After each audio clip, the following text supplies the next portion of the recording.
Rizq Allohdan birodarlar. Hunarimizdan ham emas, otamizdan ham emas, ishxonamizdan ham emas, shetdan ham emas. Kimdan? Allohdan. Sen tirikmisan? Demak, rizqing bor.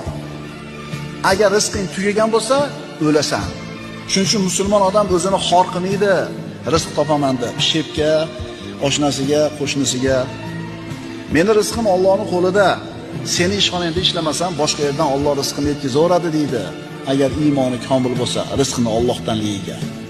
Shep, meni haydamang, men нужна эта работа deydi. Menga kerak shu ish deydi. Haydamang deydi. Alloh taolo rizqni bitta eshigini yopib qo'ysa, boshqasini albatta ochadi. Chunki siz tirikmisiz?